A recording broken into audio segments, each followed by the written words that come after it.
Selamat datang di channel IC Film. Channel berbagai film ada di sini. Oke, jadi hari ini kita akan membahas film The Shawshank Redemption tahun 1994.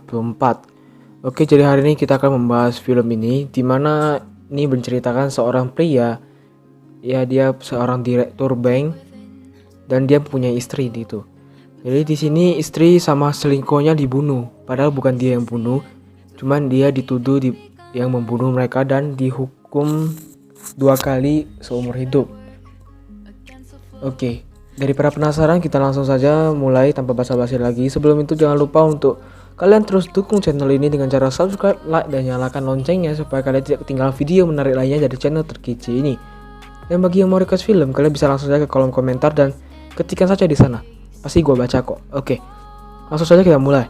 Film dimulai dengan pria ini dihukum 2 kali seumur hidup dikarenakan ia dituduh sebagai tersangka utama yang membunuh istri dan selingkuhannya. Ia tidak melakukan apapun, tapi ia dituduh hingga ia harus menetap di penjara 2 kali seumur hidupnya. Jadi ibarat dia 20 tahun berarti 2 kali 20, berarti 40 tahun dia di penjara. Oke, lanjut. Ia kemudian dibawa ke penjara Shawshank. Di sini mereka membuat taruhan rokok, di mana Red memilih si Andy. Entah taruhan apa, aku pun tidak tahu awalnya. Oke, mari kita tonton lagi. Jadi kita diberitahu di sini taruhannya adalah tentang siapa yang menangis duluan. Di mana si gendut ini menangis duluan dan yang memilih si gendut ini pun menang. Karena banyakkan orang di malam pertama itu nangis, katanya si Red. Karena tahanan lama selalu membuli tahanan baru. Tetapi di sini Andy diam saja. Di sini si gendut pun menangis. Tak lama kemudian petugas datang dan memukulinya karena ia tidak mau diam padahal sudah disuruh diam. Bandel sih ya kan. Di sini Red berkata Andy membuatnya menang 2 bungkus karena ia tidak bersuara sama sekali. Jadi gue bingung entah menang dari mananya. Semuanya masih misteri tentang taruhan apa yang mereka maksud. Dan di sini sudah disebutkan ternyata taruhan siapa yang menangis duluan menang. Dan di sini pria gendut itu telah tewas katanya karena telah dipukuli cukup keras oleh petugas di sana. Kasihan sekali ya. Singkat cerita, sudah hampir sebulan di sini. Ia pun mulai berbicara dan orang pertama yang berbicara dengan Andy adalah si Red. Di sini Andy meminta Red untuk mencarikan palu kecil. Dan Red pun berkata bahwa Andy adalah seorang yang tenang dan kalem. Di sini Red pun menyukainya dari awal. Bukan gay ya, maksudnya sifatnya karakternya tuh paten. Di sini Red pun mendapatkan palu itu dan Red menyuruh pria tua ini mengantarkan ke Andy. Sewaktu Andy ingin mengambil barang Sister pun memukulnya. Sister ini, pria-pria ini gak tahu kenapa disebut sister, padahal kan cowok ya kan, seharusnya brother. Dimana Sister terus mengikutinya dan ingin memukulnya. Tak lama kemudian ada pengumuman untuk bekerja di atap, dan sewaktu di atap ia mendengar pembicaraan polisi mengenai uang dan pajak. Di sini Andy pun menghampirinya dan menawarkan supaya tidak terkena pajak dengan biaya rekan kerjanya dapat bir, dan polisi itu pun setuju meski awalnya ia harus didorong ya. Untung gak jatuh, cuman memang ditahan polisi itu. Dan mereka pun mendapatkan bir itu. Dengan melakukan itu, Andy telah menambah teman dan hubungannya dengan petugas semakin baik, kata si Red. Tak lama kemudian diperlihatkan Andy dibawa si Box dan kawan-kawan, di mana mereka memukulnya hingga membuat ia masuk ke rumah sakit. Sedangkan Box menghabiskan waktu dalam kesendirian. Sesampainya ia di selnya, ia bertemu dengan 2 polisi itu. Di situ polisi itu memukul Andy hingga patah lengan dan ia tidak bisa berjalan lagi. Bukan memukul Andy sih. Dari situ polisi itu memukul si Box hingga patah lengan dan ia tidak bisa berjalan lagi. Dari situ mereka tidak pernah mengganggu Andy lagi. Dapat kita simpulkan menjadi orang baik dan baik ke banyak orang ternyata ada untungnya. Karena sewaktu kita dalam masalah, orang yang pernah kita bantu akan membantu suatu saat. Ya hanya orang-orang yang tahu diri saja. Tapi kalau yang gak tahu diri ya pasti gak bantu. Oke, lanjut. Singkat cerita, Andy mendapatkan poster Rita yang ia minta waktu itu kepada si Red. Untuk apa? Nanti kalian tengok. Tak lama kemudian, terjadilah pemeriksaan di seluruh sel. Di sel Andy semuanya digeledah dan aman, tidak ada masalah sama sekali. Hanya ada sedikit masalah mengenai hobinya dengan batu itu, akan tetapi tidak masalah. Ia dikecualikan. Poster itu semuanya aman. Beberapa saat setelah itu, Andy dipanggil oleh Noston. Ya, seperti Kapten Sipir di penjara itu. Di sini Andy mendapatkan pekerjaan baru di mana ia bahkan bekerja dengan Brooks, si pak tua ini di perpustakaan Shawshank. Tak lama kemudian ia didatangi petugas di mana petugas Dawkins ingin Andy membantunya mengenai pengaturan keuangan untuk pendidikan anaknya. Di sini Andy pun meminta pinjaman dana ke Noston dan Noston mau membantunya. Kemudian, scene memperlihatkan Andy menjalankan bisnisnya yaitu mengatur keuangan dimulai dari para polisi, pemain baseball, termasuk si Noston juga. Scene pun berpindah ke Brooks yang ingin membunuh si Haywood. Alasannya karena ia tidak ingin dibebaskan dan ia ingin ditahan lagi karena di sini lebih enak kurasa bagi dia. Apalagi dia sudah 50 tahun menetap di penjara ini dan jika keluar hidupnya pun serasa sudah asing dan beda banget. Di sini Red pun berkata jika di sini ia adalah seseorang yang pintar, sedangkan di luar sana mungkin Brooks bukan siapa-siapa. Singkat cerita, Brooks pun bebas dan ia melihat sekeliling telah banyak berubah. Mulai dari dulu hanya beberapa mobil, sekarang mobil ada di mana-mana katanya. Dunia berubah sangat cepat, kata si Brooks. Lama kemudian, ia pun sampai di rumah yang disarankan petugas dan ia juga diberi pekerjaan yang disarankan petugas sebagai orang yang memasukkan barang ke plastik belanjaan di suatu minimarket. Suatu saat, ia tidak suka di sini dan ia ingin kembali ke penjara itu. Akan tetapi, ternyata karena ia lelah berada di sana dan tidak bisa kembali ke penjara, ia memutuskan untuk gantung diri saja. Dan Andy pun menerima surat dari Brooks, di mana Brooks telah gantung diri. Singkat cerita, ia dipanggil oleh polisi dan membaca surat. Ternyata ia diberi pinjaman dana dan bantuan buku dari perpustakaan daerah. Tak lama kemudian Andy mencoba memutar piring hitam itu dan membuat seluruh penjara mendengarkan lagu itu. Akan tetapi, hal yang ia lakukan, tindakan yang ia lakukan itu salah besar karena di sini kepala sipir datang dan menyuruh Andy membuka pintu dan mematikan lagu itu. Akan tetapi di sini Andy malah membesarkan volumenya dan mencuekin mereka sampai di mana petugas itu menghancurkan kaca itu dan membuka pintu itu dan Andy pun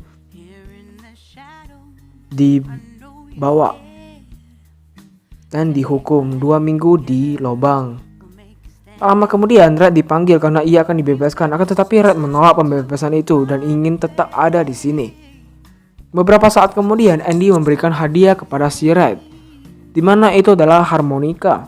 Malam telah tiba, sewaktu semuanya sudah di dalam sel dan lampu telah dimatikan, Red mulai memainkan harmonikanya, akan tetapi hanya sekali tiup. Selesai. Scene berpindah di mana pemerintah mendanai $500 untuk Andy membangun perpustakaannya. Di sini ia memiliki banyak buku, salah satunya buku yang kita kenal itu adalah Pulau Misterius karya Robert Stevenson. Bagi yang belum tahu, itu ada di film Journey 2 dan channel ini telah merangkum film Journey 2. Kalau kalian mau tahu film apa itu, kalian bisa klik di link di atas, nanti akan gua kasih linknya di atas, atau kalian bisa langsung cari aja di channel ini, nanti ada film Journey 2 yang dimainin oleh Dwayne The Rock Johnson. Oke, lanjut. Tak lama kemudian datanglah tahanan baru yang di sini Tommy sangat akrab dengan mereka. Di sini Tommy pun ingin mengikuti ujian yang diadakan oleh si Andy. Akan tetapi ia tidak pandai membaca. Andy pun mengajarkannya cara membaca. Ujian pun tiba. Di sini Tommy tiba-tiba emosi dan keluar dari sana. Tak lama kemudian ia bertanya kepada si Red tentang apa kasus Andy. Red mengatakan ia mendapati istrinya bercinta dengan seorang pemain golf dan ia membunuhnya. Tak lama kemudian, Tommy menceritakan tentang ia di penjara lamanya yang satu sel dengan Elmo, di mana ia pernah bertanya kepada Elmo, siapa yang kau bunuh hingga kau bisa masuk penjara? Ia pun berkata, aku pergi ke rumahnya seseorang dan merampoknya, kemudian karena dia bangun dan membuatku kesal, aku membunuhnya. dan juga wanita yang ia tiduri itu, di mana pria dan wanita yang dimaksud adalah pria selingkuhannya si istrinya si Andy, seorang pemain golf, dan wanita yang bercinta dengan seorang pemain golf. Padahal ia sudah menikah dengan direktur bank, dan ini sangat cocok dengan si Andy karena di mana Andy adalah seorang direktur bank. Istrinya ada di rumah dan berselingkuh dengan pemain baseball, pemain golf. Jadi cocok banget. Dan direktur bank itu pun dituduh sebagai pembunuh mereka berdua. Jadi memang betul ini pasti kasus si Andy. Andy pun menghampiri si Noston, akan tetapi ia malah dihukum karena Noston mau Andy tetap di sini dan melakukan pekerjaannya sebagai ya penghitung-hitung uang gitulah ya. Tak lama kemudian, singkat cerita, Tommy dipanggil Pak Kepala Sipir dan membicarakan hal tentang Andy yang ia tahu. Di sini Pak Kepala Sipir bertanya, maukah kau menjadi saksi dan bersumpah bahwa itu benar? Tommy pun menjawab, berikan kesempatan itu saja, aku akan mencobanya. Intinya seperti itu. Akan tetapi di sini Pak Kepala Sipir malah meminta petugas untuk menembak mati si Tommy. Jahat sekali si Pak Sipir. Supaya Andy tidak dapat keluar dari penjara ini, itulah tujuan utama si Kepala Sipir. Tak lama kemudian Andy dan Red berbicara, di mana Andy berkata, kau harus pergi ke tempat di mana waktu aku melamar istriku dulu. Di situ ada batu kaca berwarna hitam dan kau harus mengambilnya. Di sini teman-teman Andy berbicara tentang Andy yang meminta tali sepanjang 6 kaki, di mana mereka berpikir Andy akan melakukan bunuh diri, padahal bukan. Penasaran apa? Nengok aja nanti. Paginya, sewaktu absensi, Andy tidak keluar dari selnya dan ternyata Andy sudah tidak ada di sana. Di sini Red pun diwawancarai karena diduga bersekongkol dengan kaburnya si Andy. Sewaktu Pak Sipir melempar batu hias Andy dan mengenai poster wanita itu, Pak Sipir pun langsung menyingkirkan poster itu dan ternyata Andy melakukan pelarian dari penjara itu dengan menghancurkan dinding penjara itu. Hebat ya, hanya dengan menggunakan palu kecil penjara itu bisa dibobol. Ya namanya juga udah bertahun-tahun, 20 tahun kalau gak salah dia di situ untuk melakukan pembobolan penjara.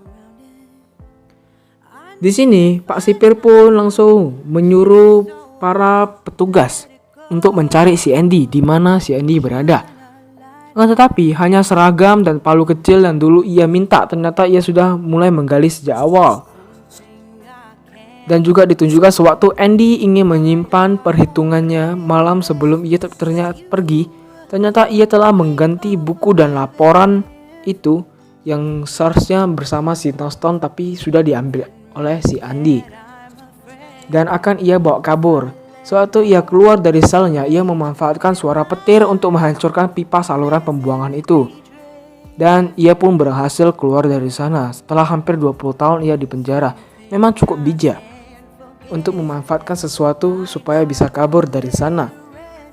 Andy pun berhasil lolos dari sana. Memang agak sedikit jorok karena itu adalah pipa saluran pembuangan. Sewaktu ia keluar, muka, baju, tangan semua pun penuh dengan kotoran. Di sini Andy pun pergi ke bank mengambil uang milik Noston dan pergi ke luar negeri. Tak lama kemudian polisi datang ke penjara Shawshank untuk menangkap si Noston dan petugas itu. Dimana karena buku keuangan pembukuan itu sudah dibawa Andy ke kantor polisi, cuma nggak ditunjukkan. Akan tetapi di sini Noston berusaha melawan dengan mengunci pintu ruangannya. Awalnya seperti itu. Ternyata ia tidak mau melawan polisi, malah ia memilih untuk membunuh dirinya sendiri daripada harus di penjara. Sin pun memperlihatkan Andy menuju ke Pasifik dengan mobilnya ini. Suatu saat Red dipanggil untuk pembebasan bersyarat itu, dan ia pun dibebaskan dari penjara itu. Di sini ia pun tinggal di tempat tinggal bekas Brooke dan bekerja sebagai pembungkus belanjaan seperti Brooke waktu itu. Dan ia juga ingin memutuskan melakukan hal yang sama seperti Brooke, agar dapat kembali ke penjara lagi. Akan tetapi ia tidak dapat melakukan itu. Kenapa? Karena ia teringat dia masih ada janji dengan Andy yang harus ia tepati. Dan si Red pun langsung pergi ke tempat di mana yang Andy mention itu, yang Andy sebut. Dan sampailah Red ke tempat yang Andy maksud. Ia pun di sini menggali tanah itu dan menemukan batu yang dimaksud Andy. Ia juga menemukan sebuah kotak yang berisi sebuah amplop dan surat, di mana amplop itu berisi sejumlah uang dan surat itu adalah surat yang ditulis Andy, di mana Andy menawarkan pekerjaan untuknya di Pasifik sana, di Zihuatanejo, karena Andy butuh orang agar proyeknya berjalan. Red pun bergegas pulang dan mengambil barang-barangnya dan pergi dari sana menuju ke Samudra Pasifik, di mana Andy berada. Dan di sini mereka pun bertemu kembali di suatu pulau. Cantik ya. Dan film pun tamat. Film yang sangat menakjubkan, amazing untuk ditonton. Seru, pokoknya best. Mengajarkan banyak hal, terkadang membuat kita merenung akan hidup kita sendiri juga. Intinya, film ini film yang paling best yang pernah gue tonton, karena dia mengajarkan sesuatu hal kayak kesabaran, orang yang ramah kepada banyak orang, pandai bergaul, pandai membuat teman. Jadi ini banyak pelajaran yang bisa dipetik dari sini. Oke, sampai sini saja dulu, nanti kita akan lanjut di film berikutnya. Sekian dulu, jangan lupa untuk terus dukung channel ini dengan cara subscribe, like, dan share ke teman-teman kalian. Dan jangan lupa untuk nyalakan loncengnya supaya kalian tidak ketinggalan video menarik lainnya dari channel terkece ini. Dan supaya kalian terus mendukung channel ini untuk terus berkembang dan menjadi channel paling kece. Oke, sampai di sini dulu, sampai jumpa di video selanjutnya. Dan bagi yang mau request film, kalian bisa langsung saja komentar di bawah ini, pasti gua baca kok. Oke, sampai jumpa di video rangkuman film selanjutnya. Terima kasih yang sudah menonton.